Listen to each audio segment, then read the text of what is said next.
ये विथड्राइंग ग्रुप्स हैं। अमोनियम ज़्यादा खींचेगा, उसके बाद सेकंड नंबर ये खींचेगा, फिर ये खींचेगा, अमोनियम ज़्यादा खींचेगा, नाइट्रो कम, CN और कम, सल्फोनेट और कम, अल्डिहाइड और कम, कीटोन और कम खींचेगा, कार्बोक्सिलिक एसिड और कम, फ्लोरीन कम, क्लोरीन और कम, ये और कम, अल्काइन ज़्यादा खींचेगा, बेंजीन भी बेंजीन क्या करता है, डोनेशन भी करता है और खींचता है, दोनों काम करता है। मतलब बेंजीन डोनेट भी करता है और करता है, वो डिपेंड करेगा ग्रुप। अगर बेंजीन से कार्बन अटैच है तो वो डोनेट खींचेगा, अगर बेंजीन से अल्काइन अटैच तो क्या करेगा, बेंजीन डोनेट करेगा। तो अगर बेंजीन के ऊपर इनमें से कोई ग्रुप अटैच है तो ये क्या करेंगे, बेंजीन से इलेक्ट्रॉन को खींचेंगे। अगर बेंजीन के साथ कार्बन अटैच है तो बेंजीन क्या करेगा, कार्बन से इलेक्ट्रॉन को खींचेगा। तो बेंजीन दोनों काम करेगा, तो ये सिर्फ खींचने का काम करेंगे। हम सब ये पावर है, सबसे ज़्यादा किसका होगा, इसका सबसे ज़्यादा होगा, उसके बाद इसका, उसके बाद इसका, उसके बाद इसका पावर। तो इलेक्ट्रॉन विथड्राइंग ग्रुप ये सारे हैं, इलेक्ट्रॉन खींचते हैं। इलेक्ट्रॉन डोनेटिंग कौन से हैं, इलेक्ट्रॉन को सप्लाई करते हैं चेन को।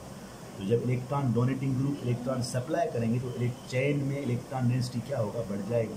तो ये कौन से होते हैं, अल्काइल होते हैं। सारे अल्काइल क्या होते हैं, इलेक्ट्रॉन डोनेटिंग ग्रुप, जैसे कि मीथाइल, इथाइल, प्रोपाइल, इलेक्ट्रॉन को डोनेट करते हैं। अब इसकी प्रॉपर्टी क्या है, इलेक्ट्रॉन डोनेटिंग ग्रुप क्या करेंगे, डायरेक्टली क्या करेंगे, स्टेबिलिटी ऑफ कार्बोकैटन।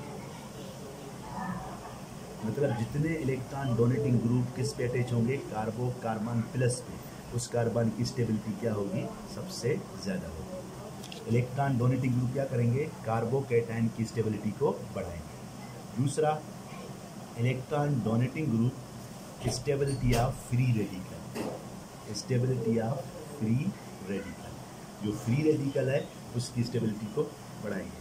अब बताओ free stability of free radicals, इसके एग्जाम्पल थोड़ा मैं देखता हूँ। ये देखो कार्बन प्लस है,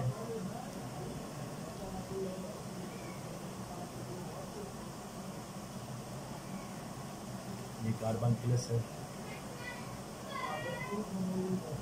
ये देखो ये 3 है, 3 मैंने लिखा है कार्बन कार्बोकैटायन। देखो इस कार्बोकैटायन पे क्या है, डोनेटिंग ग्रुप, कितने में 3 मिथाइल डायरेक्ट अटैच है, और इसके साथ क्या है, 1 मिथाइल, इसके साथ कितने मिथाइल है, 2। मतलब ये 2 अल्काइल क्या करेंगे, इसको इलेक्ट्रॉन सप्लाई करेंगे डबल, तो ये इसको क्या करेंगे, ट्रिपल। तो इसका इसकी स्टेबिलिटी कहाँ ज़्यादा होगी, जहाँ इसको इलेक्ट्रॉन, क्योंकि इसको इलेक्ट्रॉन की कमी है, जितना ज़्यादा इलेक्ट्रॉन सप्लाई होगा इसकी स्टेबिलिटी क्या होगी, बढ़ेगी। तो हम कहेंगे ये कार्बोकैटायन मोर स्टेबल है, ये लेस है और ये और लेस है।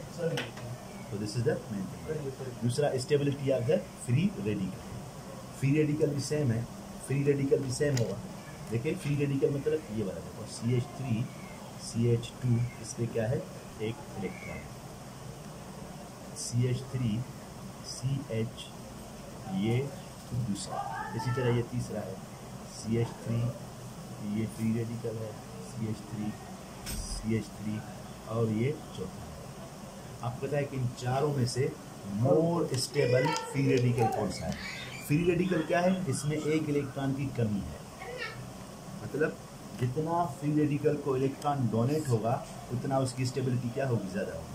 तो यहाँ फ्री रेडिकल कितने तरीके से, 3 तरीके से क्या हो रहे हैं, इलेक्ट्रॉन डोनेट, मतलब ये स्टेबल, ये क्या होगा, मोर स्टेबल होगा। और यहाँ देखो कितनी तरीके से मिल रहा है इसको, 2 वे से, मतलब ये डबल, ये ट्रिपल। तो हम कहेंगे ये मोर, ये नंबर 1 स्टेबल है और ये सेकंड, और इसको यहाँ 1 वे से मिल रहा है, मतलब कुछ ना कुछ स्टेबल हो रहा है, तो यहाँ ये तीसरा, और यहाँ इसको कुछ नहीं मिल रहा है, तो सबसे अनस्टेबल कौन सा होगा, ये सबसे स्टेबल ये होगा, फिर ये लेस स्टेबल, ये लेस और ये लीस्ट।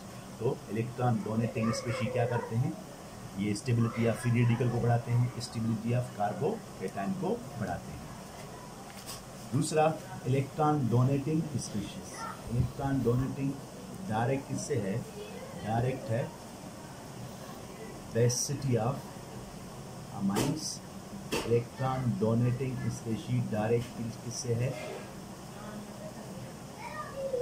अल्कोहलिक, या हम कहेंगे बेसिक नेचर ऑफ अल्कोहल। और चौथा इसमें है इलेक्ट्रॉन डोनेटिंग ग्रुप्स क्या कहें, डायरेक्टली किससे हैं, एसिडिटी ऑफ एसिडिटी से, बस जो ये 4 है, इस तरह इस्तेमाल है। तो इलेक्ट्रॉन डोनेटिव पे जितने ज़्यादा होंगे बेसिक नेचर क्या होगा, अमाइंस का ज़्यादा होगा। इलेक्ट्रॉन डोनेटिंग जितने ज़्यादा होगा, अल्कोहलिक नेचर यानी अल्कोहल का बेसिक नेचर क्या होगा, ज़्यादा होगा। अब यहाँ देखो, आपको आपको दे रहा है ये वाला, ये क्या है, अमोनिया। ये भी इलेक्ट्रॉन, क्योंकि बेसिक क्या होता है, इलेक्ट्रॉन रिच। जो लोन पेयर है ये रिच है। दूसरा ये देखो CH3NH2, ये भी इलेक्ट्रॉन रिच है। और तीसरा देखो CH3CH2NH2, ये भी इलेक्ट्रॉन रिच है। अब ये देखो, इन तीनों को कंपेयर करो तो यहाँ देखो बेसिक की डेफिनेशन क्या है, लेवेस बेस क्या है, इलेक्ट्रॉन रिच स्पेशीज।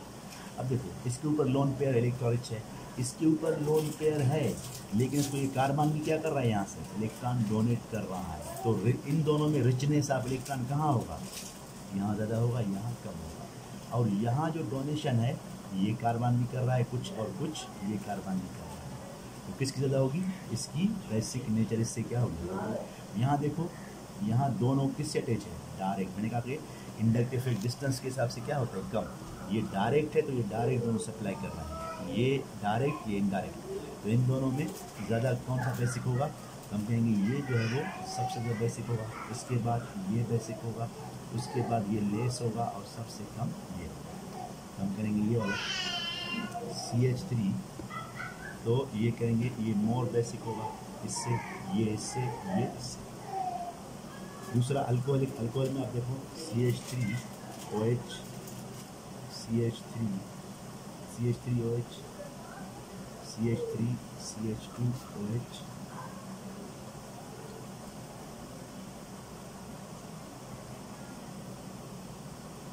ये है, और एक ये है CH3 CH2 CH2, ये चार अल्कोहल। इनमें मोर बेसिक कौन सा होगा, देखो मेरा इलेक्ट्रॉन डोनेटिंग स्पीशीज क्या करता है, अल्कोहल की बेसिक नेचर को क्या करता है, बढ़ाता है। अल्कोहलिक मतलब बेसिक, उसको बढ़ाता है।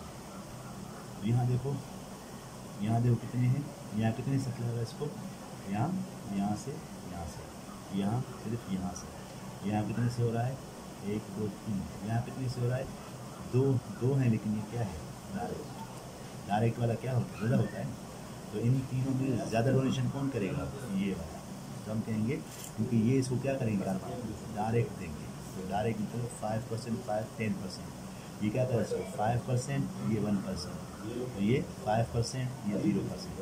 हम कहेंगे सबसे ज़्यादा बेसिक कौन होगा, ये होगा। तो हम कहेंगे इससे इसकी बेसिक ज़्यादा है, इससे इसकी बेसिक ज़्यादा है, और इससे इसकी बेसिक ज़्यादा है। इसके थ्रू अल्कोहल की बेसिक नेचर को भी बता सकते हैं। उसके अलावा अगर electron donating species basic nature को बढ़ाता है, तो एसिड क्या करेगा, कम करेगा।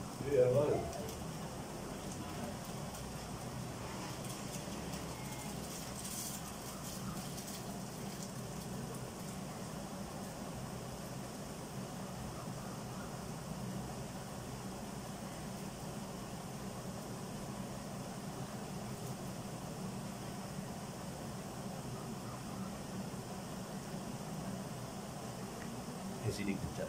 इनमें से मोर एसिडिक कौन सा होगा, जहाँ डोनेटिंग स्पीशीज, क्योंकि डोनेटिंग किसको बढ़ाता है, बेसिक। तो जहाँ डोनेटिंग नहीं होंगे वहाँ एसिडिक क्या होगा, ज़्यादा होगा। तो इनमें से कहाँ डोनेशन नहीं है, यहाँ नहीं है, तो हम कहेंगे फार्मिक एसिड क्या होगा, मोर एसिडिक। किससे होगा, यहाँ 2 है, 1 है, यहाँ 1 है, यहाँ कितने 2 है, यहाँ कितने हैं। तो सबसे ज़्यादा एसिडिक कौन होगा, जिसमें डोनेशन नहीं होगा, और ये सेकंड नंबर पे, ये थर्ड नंबर पे, और ये लास्ट। तो more acidic, less acidic, less acidic, less acidic. इनमें से मोर एसिडिक कौन सा है, ये वाला, और लीस एसिडिक कौन सा होगा, ये सेकंड थर्ड। जितना कार्बन चेन बढ़ेगा एसिडिक नेचर क्या होगा, कार्बन चेन बढ़ेगा डोनेशन बढ़ेगा, तो बेसिक बढ़ेगा, एसिडिक क्या हो जाएगी, कम होती जाएगी। तो ये डोनेटिंग ग्रुप के हिसाब से हमने इनको जो है वो अरेंज किया। Electron donating electron withdrawing opposite है, ठीक है। इलेक्ट्रॉन डोनेटिंग क्या करता है, एसिडिटी को कम करता है, तो इलेक्ट्रॉन विथड्रॉइंग ग्रुप क्या करेंगे, एसिडिटी को बढ़ाएंगे। इलेक्ट्रॉन डोनेटिंग बेसिसिटी को बढ़ाता है, तो इलेक्ट्रॉन विथड्रॉइंग क्या करेंगे, बेसिसिटी को डिक्रीज करेंगे। Electron withdrawing group electron donating group क्या करते हैं, कार्बोकैटायन की स्टेबिलिटी और फ्री डी की स्टेबिलिटी को बढ़ाते हैं, लेकिन इलेक्ट्रॉन विथड्राइंग ग्रुप क्या करेंगे, कार्बोकैटायन और फ्री डी की स्टेबिलिटी को डिक्रीज करेंगे, उसको अनस्टेबल बनाएंगे। लेकिन इलेक्ट्रॉन विथड्राइंग ग्रुप कार्ब एनायन की स्टेबिलिटी को बढ़ाएंगे, मतलब जिस कार्बन पे चार्ज नेगेटिव है उसकी स्टेबिलिटी को इलेक्ट्रॉन विथड्राइंग ग्रुप से बढ़ाते हैं।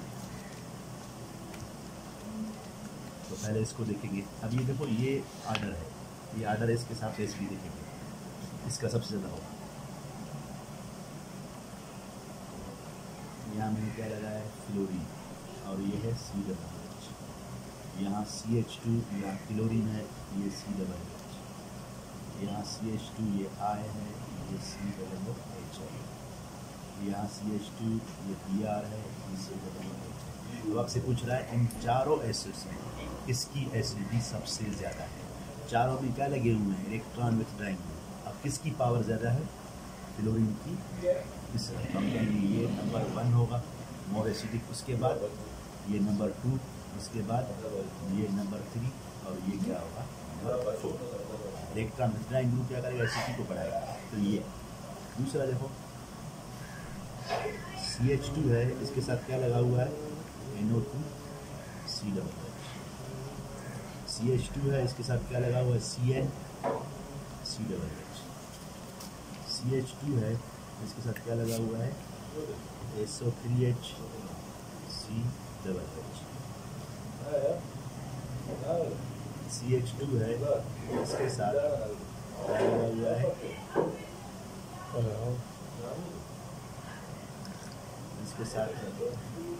इसके साथ फ्लोरीन लगा हुआ है, और ये अब इनमें से,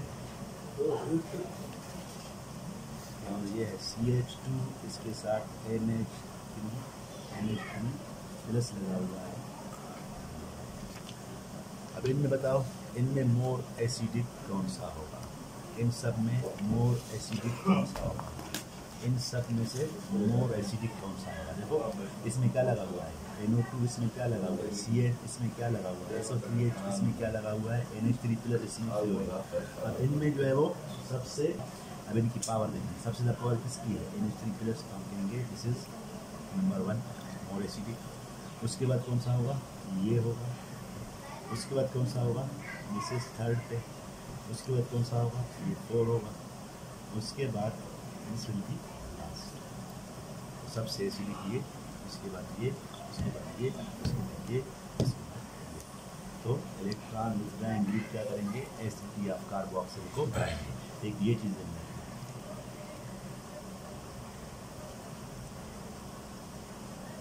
एक ये है,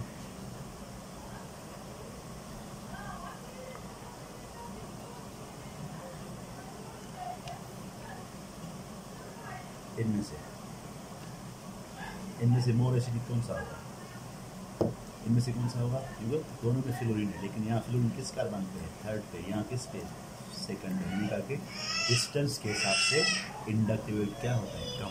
तो ये क्या करेगा, इलेक्ट्रॉन को ज़्यादा खींचेगा, ये दूर है, कम खींचेगा। तो जितना ज़्यादा विथड्रा करेगा एसिडिटी को उतना बढ़ाएगा, कम करेंगे, ये मोर एसिडिक होगा, ये क्या होगा,